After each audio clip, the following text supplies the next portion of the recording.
गरिमा अग्रवाल आप सभी का वंदन करती हूँ, अभिनंदन करती हूँ। आइए आज हम सुनते हैं श्रावण महात्म्य का 7वां अध्याय।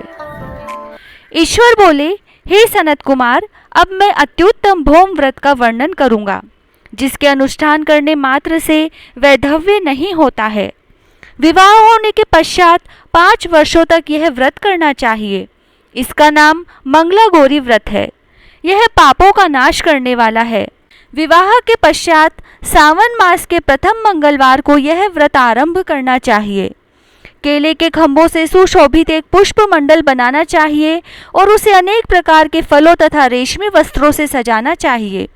उस मंडप में अपने सामर्थ्य के अनुसार देवी की स्वर्णमयी अथवा अन्य धातु की बनी प्रतिमा स्थापित करनी चाहिए। उस प्रतिमा को 16 उपचारों से, 16 दुर्वा दलों से, 16 चावलों से तथा 16 चने की दालों से मंगला गौरी नामक देवी की पूजा करनी चाहिए और 16 बत्तियों से 16 दीपक जलाने चाहिए। दही तथा भात का नैवेद्य भक्तिपूर्वक अर्पित करना चाहिए। देवी के पास ही पत्थर का सील तथा लोढ़ा स्थापित करना चाहिए। 5 वर्ष तक इस प्रकार से करने के पश्चात उद्यापन करना चाहिए।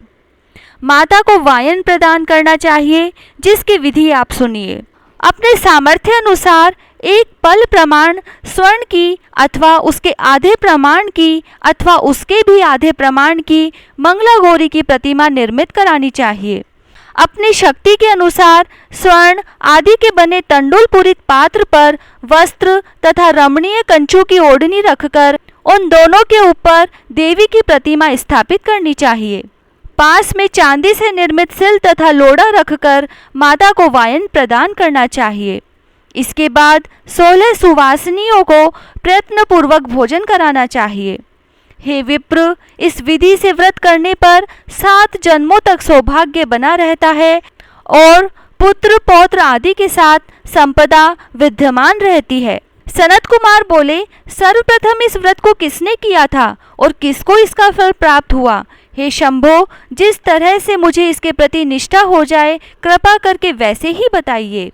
ईश्वर बोले, हे सनत कुमार, पूर्व काल में कुरु देश में श्रुतकीर्ति नामक एक विद्वान, कीर्तिशाली, शत्रुओं का नाश करने वाला, 64 कलाओं का ज्ञाता तथा धनुर्विद्या में कुशल राजा हुआ था। पुत्र के अतिरिक्त अन्य सभी चीजें उस राजा के पास थी।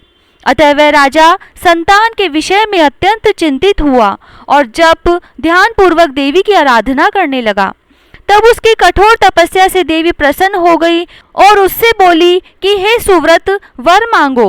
श्रुतकीर्ति बोला, हे देवी, यदि आप मुझ पर प्रसन्न हैं तो मुझे सुंदर पुत्र दीजिए।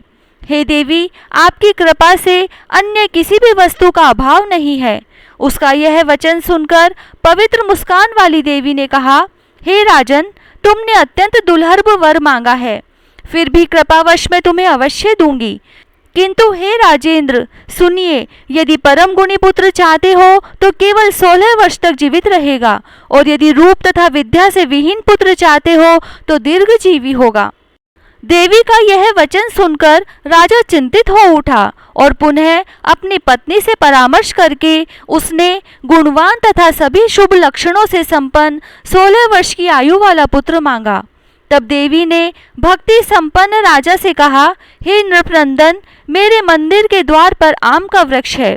उसका एक फल लाकर मेरी आज्ञा से अपनी भार्या को उसे भक्षण करने हेतु प्रदान करो, जिससे वह शीघ्र ही गर्भ धारण करेगी, इसमें संदेह नहीं है। प्रसन्न होकर राजा ने वैसा ही किया और उसकी पत्नी ने गर्भ धारण कर लिया।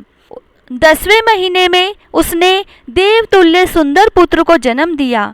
तब हर्ष तथा शोक से युक्त राजा ने बालक का जात कर्म आदि संस्कार किया और शिव का स्मरण करते हुए उसका नाम चिरायु रखा। इसके बाद पुत्र के 16 वर्ष के होने पर पत्नी सहित राजा चिंता में पड़ गए और वे विचार करने लगे कि यह पुत्र बड़े कष्ट से प्राप्त हुआ है और मैं इसकी दुखद मृत्यु अपने ही सामने कैसे देख सकूंगा। ऐसा विचार करके राजा ने पुत्र को उसके मामा के साथ काशी भेज दिया। प्रस्थान के समय राजा की पत्नी ने अपने भाई से कहा कि कार्पटिक का वेश धारण करके आप मेरे पुत्र को काशी ले जाइए। मैंने भगवान मृत्युंजय से पूर्व में पुत्र के लिए प्रार्थना की थी और कहा था कि हे विश्वेश, आप जगतपति की यात्रा के लिए मैं उस पुत्र को अवश्य भेजूंगी। अतः आप मेरे पुत्र को आज ही ले जाइए और सावधानी पूर्वक इसकी रक्षा कीजिएगा। अपनी बहन की यह बात सुनकर भांजे के साथ वह चल पड़ा। कई दिनों तक चलते चलते वह आनंद नामक नगर में पहुंचा। वहां सभी प्रकार की समृद्धियों से संपन्न वीरसेन नाम वाला राजा रहता था। उस राजा की एक सर्व लक्षण संपन्न युवा अवस्था प्राप्त मनोहर तथा रूप लावण्यमयी मंगला गौरी नामक कन्या थी। सभी उपमानों को तुच्छ करके सौंदर्य अभिवृद्धि को प्राप्त वह कन्या किसी समय सखियों के साथ नगर के उपवन में क्रीड़ा करने के लिए गई हुई थी। उसी समय वह चिरायु तथा उसका मामा वे दोनों भी वहां पहुंच गए और उन कन्याओं को देखने की लालसा से वहीं विश्राम करने लगे। इसी बीच विनोद पूर्वक क्रीड़ा करती हुई उन कन्याओं में से किसी एक ने कुपित होकर राजकुमारी को कुवचन कह दिया। तब उस अशुभ वचन को सुनकर राजकुमारी ने कहा, तुम अनुचित बात क्यों बोल रही हो? मेरे कुल में तो इस प्रकार का कोई नहीं है। मंगला गौरी की कृपा से तथा उनके व्रत के प्रभाव से विवाह के समय जिसके सर पर मेरे हाथ से अक्षत पड़ेंगे, हे सखी, वह यदि अल्प आयु वाला होगा तो भी चिरंजीवी हो जाएगा। इसके बाद वह सभी कन्याएं अपने अपने घर चली गई। उसी दिन राजकुमारी का विवाह था। ब्राह्मिक देश के दृढ़ धर्मा नामक राजा के सुकेतु नाम वाले पुत्र के साथ उसका विवाह निश्चित किया गया था। वह सुकेतु विद्याहीन, कुरूप तथा बहरा था।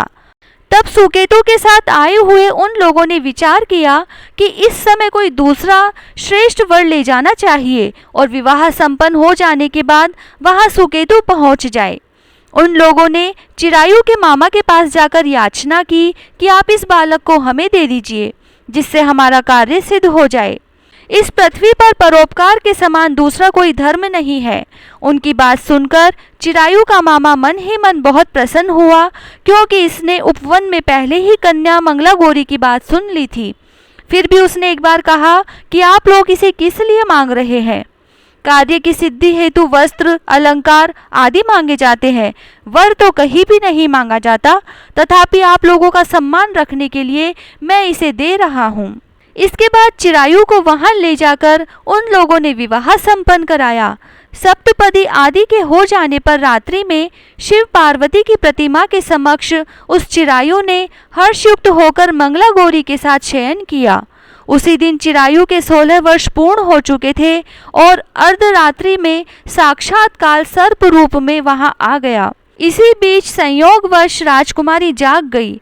उसने उस महासर्प को वहां देखा और भय से व्याकुल होकर कांपने लगी। तभी उस कन्या ने धैर्य धारण कर 16 उपचारों से सर्प की पूजा की और पीने के लिए उसे दूध दिया। उसने दीनता भरी वाणी में उस सर्प की प्रार्थना तथा स्तुति की। मंगला गौरी ने प्रार्थना की कि मैं उत्तम व्रत को करूंगी जिससे मेरे पति जीवित रहे। ये जिस तरह चिरकाल तक जीवित रहे, आप वैसा कीजिए। इतने में सर्प वहां स्थित एक कमंडलू में प्रवेश कर गया और उस मंगला गौरी ने अपनी कंचुकी से उस कमंडलू का मुंह बांध दिया। इस बीच उसका पति अंगड़ाई लेकर जाग गया और अपनी पत्नी से बोला, हे प्रिय, मुझे भूख लगी है। तब वह अपनी माता के पास जाकर खीर, लड्डू आदि ले आई और उसने उसके द्वारा दिए हुए भोज्य पदार्थ को प्रसन्न मन होकर खाया। भोजन के पश्चात हाथ धोते समय उसके हाथ से एक अंगूठी गिर पड़ी। तांबूल खाकर वह पुनः सो गया। इसके बाद मंगला गौरी कमंडलू को फेंकने के लिए जाने लगी। विधि की कैसी गति है कि उस कमंडलू में से बाहर की ओर जगमग करती हुई हार कांति को देखकर वह आश्चर्यचकित हो गई और घट में स्थित उस हार को उसने अपने कंठ में धारण कर लिया। इसके बाद कुछ रात शेष रहते ही चिरायु का मामा आकर उसे ले गया। इसके बाद वर पक्ष के लोग सुकेतु को वहां ले आए। उसे देख मंगला गौरी ने कहा कि यह मेरा पति नहीं है। तब उन सभी ने उससे कहा, हे शुभे, तुम यह क्या बोल रही हो? यहाँ तुम्हारा कोई परिचायक हो तो उसे हम लोगों को बताओ।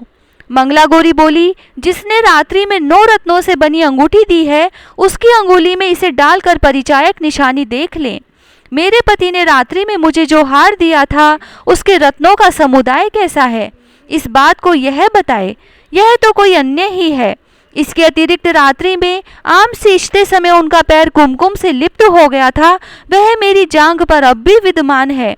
उसे आप लोग शीघ्र देख लें। साथ ही रात में परस्पर भाषण तथा भोजन आदि जो कुछ किया गया था उसे भी यह बता दे, तब यह निश्चय ही मेरा पति है।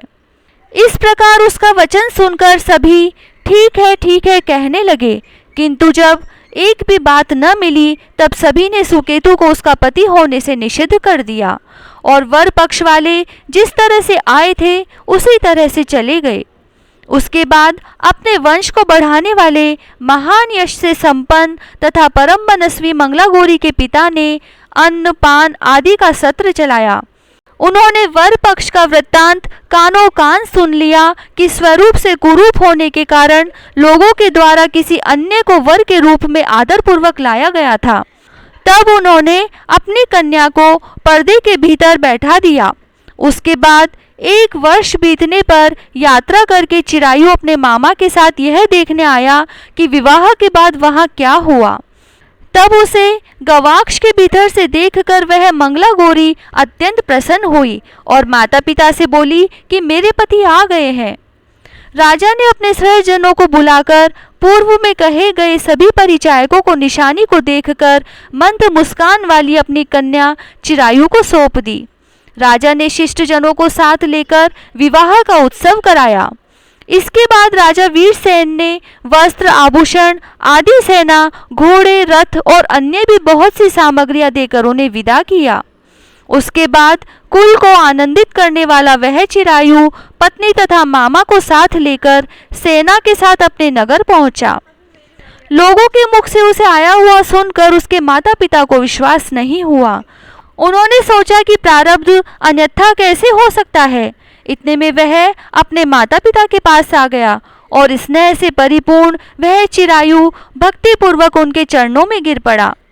तब अपने पुत्र का मस्तक सूंघकर उन दोनों ने परम आनंद प्राप्त किया। पुत्र वधू मंगलागौरी ने भी सास ससुर को प्रणाम किया। तब सास उसे अपनी गोद में बैठाकर सारा वृत्तांत शीघ्रतापूर्वक पूछने लगी। हे महामुने, तब पुत्र वधू ने भी मंगलागौरी के उत्तम व्रत महात्म्य तथा जो कुछ घटित हुआ था वह सब वृत्तांत बताया।